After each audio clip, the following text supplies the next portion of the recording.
Hello, hello. Good morning, good afternoon, good evening. Welcome to Washington, D.C. Today is Saturday, July 11. So today is 7-Eleven.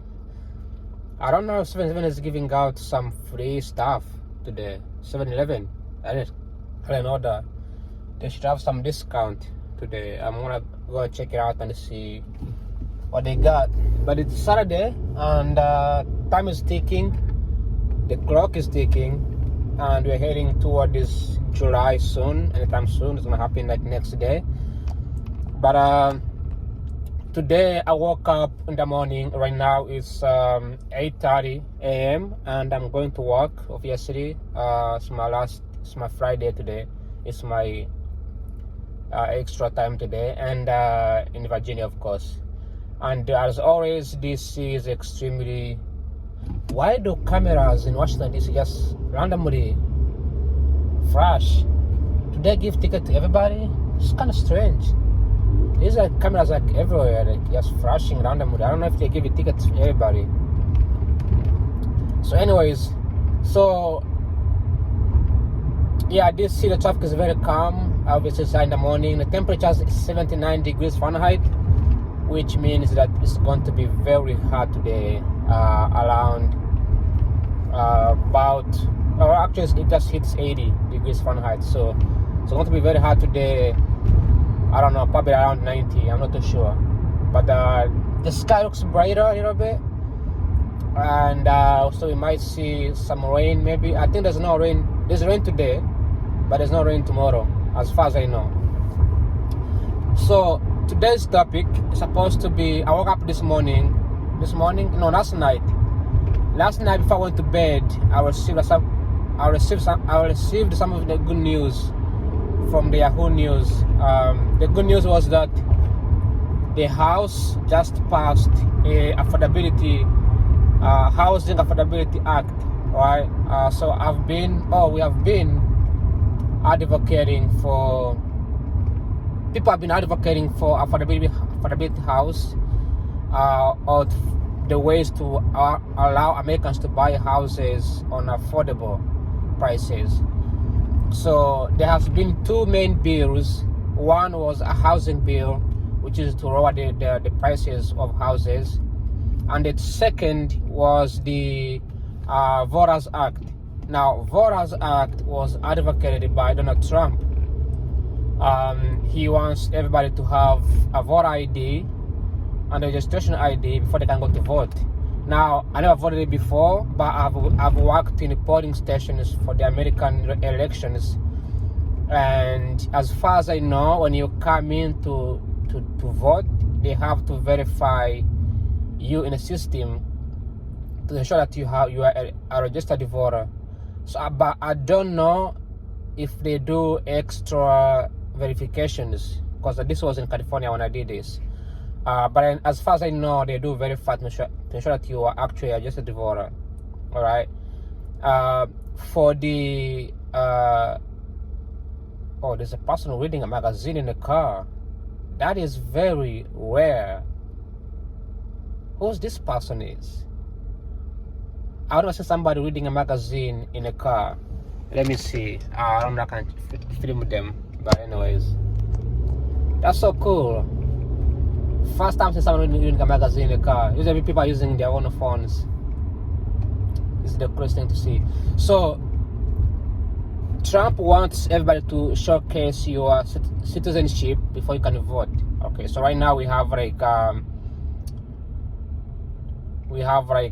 federal ID, right? The ID, whatever, right? You can use that, I guess, to vote. Like my ID is federally accepted across the country, so it can be used in elections. So it's legitimate. Driver's license is legitimate everywhere. So I think that's what Trump wants. However, there has been an implications, and there has been a pushback from Democrats saying that the voter IDs are not a good thing because they could restrict some people who don't have IDs. Not everybody has an ID. which is unfortunately, if you don't live in America, you should know that many Americans don't actually have documents. Many Americans don't have passports. Many Americans don't have driver's license.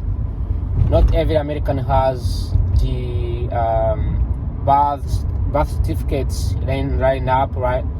And these people are born here, or somewhat they have documents, they can still vote. So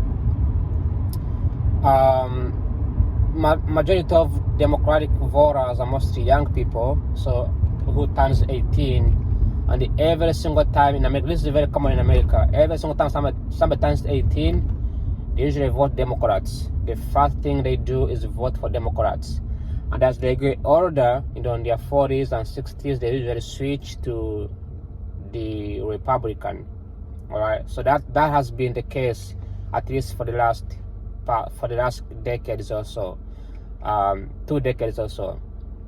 So Democrats don't like this because this is going to favor it doesn't favor either of the party. It doesn't help one over the other, but it can restrict some people from voting, which can take away other people's rights to vote. All right, so that has been like a debate, right? So Trump wants the voter IDs to be the Voter ID Act or Voters Act to be passed, and then what else? So the Democrat, then you have Affordability Act, which is like making homes affordable for everybody, for every American. Many homes in America has been unaffordable. I personally have been in real estate. I've done real estate. I've met real estate CEOs. Every single person in America, every single CEO in America wants Americans to buy homes, but it's very, very difficult, especially in areas like California, all the cities in America. They make it so harder to buy a home. They make it so harder to build more homes, build more houses. So the houses become more expensive. When you buy a house for, I don't know, $1 million in America, a new house for $1 million, it doesn't mean that the person who's selling your house is taking every single dollar on that penny. That money goes into different things. The materials, the labor is high, but most importantly is the government, the city council, the mayors. The government takes years to approve a single zoning, a single building, a single construction. Like, it's very difficult to get things done. So this Affordability Act, its goal is to restrict corporations from buying a bunch of houses. That's one. And two, to give more money and more fundings for the city, so they don't have to rely on getting money from the construction, from the developers. So allowing the cities to now expand, because right now when the cities like for instance in California, for instance, when California is trying to build the houses, even if the government wants to build houses, even if the local government wants to build more houses, the locals can refuse to build houses. They have what they call NIMBY, not in my backyard. These people will sue the council, they will sue the city, they will sue the government locals, and then they will once they do that, it will be really difficult to and if I was watching this guy on the street, so I don't hit some guys pass the street, but as when the leaders in a given city refuse to listen to the locals, who are NIMBYs, who are most likely rich and homeowners, they risk to lose their votes next time they turn to run, right? So a lot of people who are getting voted in the cities in America, those people are the people who favors the rich. The poor people, or people who want to buy a house, they don't have to be poor. People want to buy houses. The middle class, they basically give up. They don't have the voices. With the federal government stepping in, they get to overhaul the states and the local governments, and get to allow the affordability, the more construction of houses, more units of houses across the country. Yes, this is a good news for the folks who wants to own homes, for the men and women out there who can't afford homes. Okay, in America, people should go to college, graduate, finish school, and move on, get married, and buy houses. That should be the main way of doing things in America. Oh, this place looks beautiful, so beautiful. They take care of it. Wow, look at that, it's so clean. I like DC now. They cut all the grasses and everything. So that's what I need to say, but I'm gonna come back in a few minutes, then kick off this video in a few seconds. For now, let me take the camera off and focus on the road. I'll be right back in a few minutes.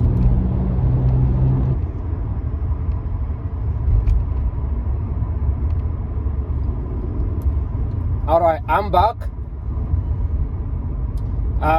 So because of the affordability of homes, every single American, both the Democrats, Republicans, as well as the independent, they know that Americans need to buy homes. Okay, because they know we are all graduating from college. We all want jobs, right? We want better jobs, but we can't. Even if we do get jobs, we can't afford to buy homes. So do our kids, right? So do our family members. So we need to afford houses. So Donald Trump understands this. However, I think he was shocked to see that this bill was passed overwhelmingly by both the majority, by both the bipartisan, both the Republican and Democrats. So it was supported by this bipartisanship support, and he didn't like it, so he refused to sign the bill. It was passed in June, but he refused to sign the bill, and he has been refused to sign the bill since then. So because of course they refused to pass his voter ID Act.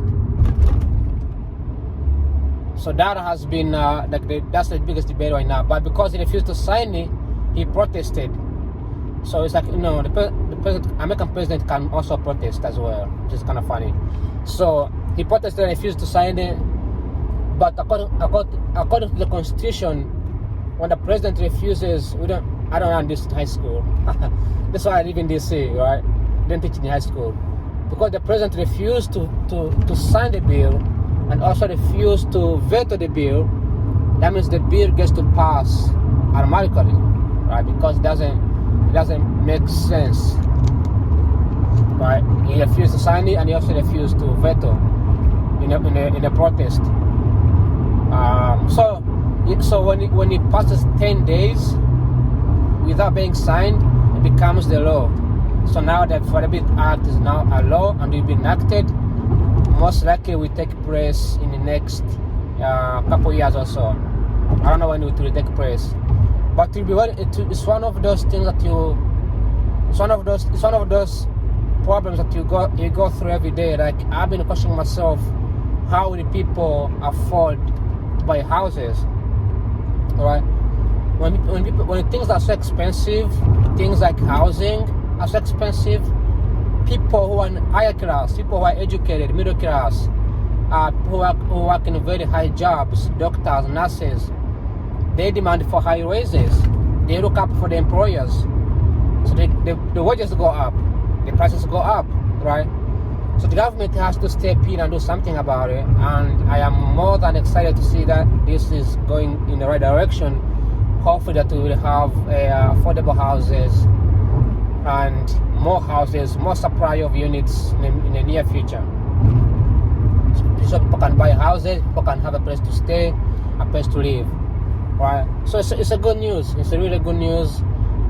Many people have been moving from cities to other places. For example, the reason why there's no jobs right now is because people are moving from cities to rural areas, and then these people, they are critical workers, the essential workers, people like people like engineers, software engineers, cybersecurity experts, investment bankers, financial advisors and analysts, right? Economists, professors. So these people, they are needed in these corporations, which most likely live in a city. So these people demand for, they want a work from home privilege. So because they work from home, a lot of jobs are eliminated. Jobs like cleaning, office supply, they are eliminated. The jobs that get to rise are remote jobs, administrative work, executive assistant, and those jobs can be done by somebody who lives in Philippines or India or Africa, right? So that's the reason why there's been no jobs, no internships, no entry-level jobs. Even though they said it's AI, 90% a lot of the time these jobs are more likely outsourced by remote workers, because this high level executives and workers, they work from home. They don't have the office anymore. All right. So with affordability housing, we could see more folks moving back to cities, and we could see people buying more houses. We could see more units being built, more cities being built. Things could change. Things could be much better. All right. That's all I have to say. And I'm really happy for this for the Big Act, and I'm gonna look into it in the future and see the implications of it, and see if it's a good thing, and see if yes, then this will be the one of the best thing that has ever been done under the Republican Party. All right, at least got it done. All right. Next video, I'm gonna talk about why there are so many commercials on the YouTube,